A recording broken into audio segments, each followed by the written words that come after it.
do you enjoy all those B-rate horrors where they have plot holes? Because, okay, the thing is, and I know sometimes my opinion may sound contradictory, because I could say one movie I don't like and be like, oh, it was predictable, but in another movie I could rave about that's predictable, because it depends. I feel like it's a formula that for me makes a good movie. You could have a stereotypical, unoriginal, easy to see, predictable story, but how is the execution? Even though I know where we're going, is it fun along the way? Even though I knew where the twist was headed in Goodnight Mommy, I could have excused it if it was fun along the way. It was not fun along the way. I have no problem with predictable. I have no problem. It's a lot of movies that I can see certain stuff coming, like top movies. But it is an exciting, fun, well done execution. So it's more about the journey than the destination. I'll put it like that. So the destination might be predictable, but the journey is fun. Goodnight Mommy was just so boring and drab, and like I said, I just really don't like Naomi Watts. Oh god, she is just not entertaining or fun to watch on screen, in my humble opinion. The little boy was great. The twins were cute. B-rate horrors are at least fun. I have no problem with plot holes if it's fun. Okay, for example, there is a movie, I won't give no spoilers in case anyone hasn't seen it, that I rewatched recently for a video. Oh shoot, what is it called? It's about this teenage girl who lives in a world where everyone sees ghosts. They have this big catastrophic event that kills a lot of people, and those people's ghosts still live with us, right? Great movie. Plot holes. The movie ends, you have a lot of questions. I love that movie. I cannot rave about that movie enough, because even though some stuff don't add up, even though we got some holes, even though you end the movie with some questions like, okay, what, I don't really want to say nothing, I don't get no spoilers, but it's an ambitious movie. They tried to do a lot. They tried to do something different. It was a great idea. The execution was good. I was very engaged. The writing just wasn't where it needed to be, because, you know, we had some holes. So that's what I mean. It can have flaws, but overall, it needs to be enjoyable. I wonder I don't even know if this is something you can Google, but we're going to see, like, what are the biggest, like, movies with plot holes, and I bet you they're really good movies. A lot of movies have plot holes. It's more talking about plot holes and Harry Potter. The 12 biggest plot holes in film history.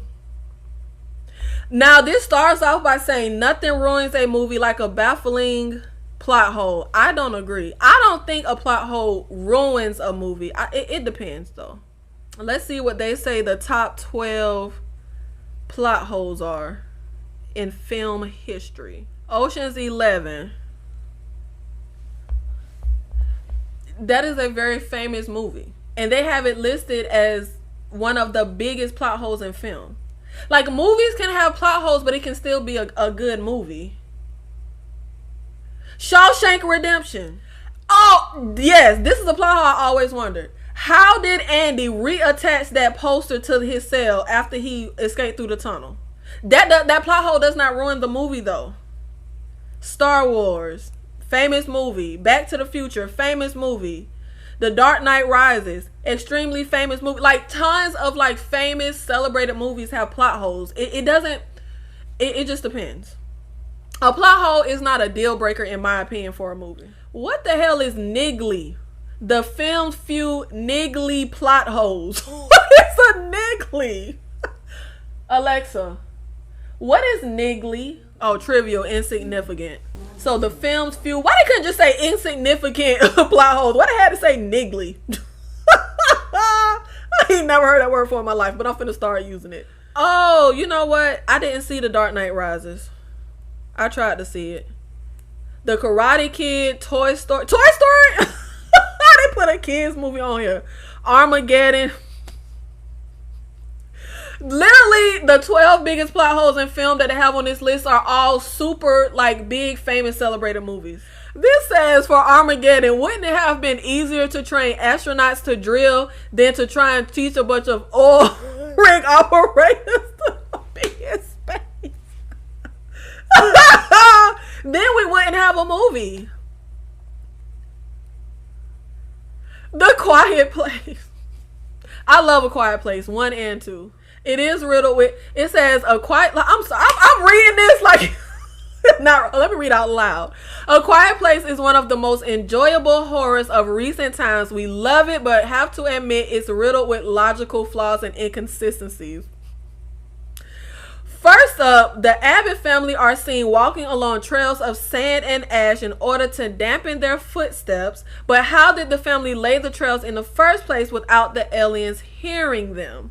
Next, there's a moment when John Krasinski takes his son Marcus to a nearby river, shouting up into a loud waterfall to show that the alien creatures cannot hear them here. It begs the question, why don't they just move closer to the river? Surely it would be a whole lot safer than the quiet, isolated stretch of farmland they actually live in. It's a testament to how good the film is that we're prepared to overlook all these inconsistencies and enjoy the film. See, that is exactly what I was just trying to explain. When you was asking, I'm critiquing this and don't like it, but the same issues happen in movies that I love. They just said exactly what I was saying. It's a testament to how good the film is that we are prepared to overlook all the little inconsistencies and enjoy the film. So I can take plot holes, inconsistencies, dumb decisions, illogical places the story might go or characters might do to enjoy the film if, you know, it's enjoyable.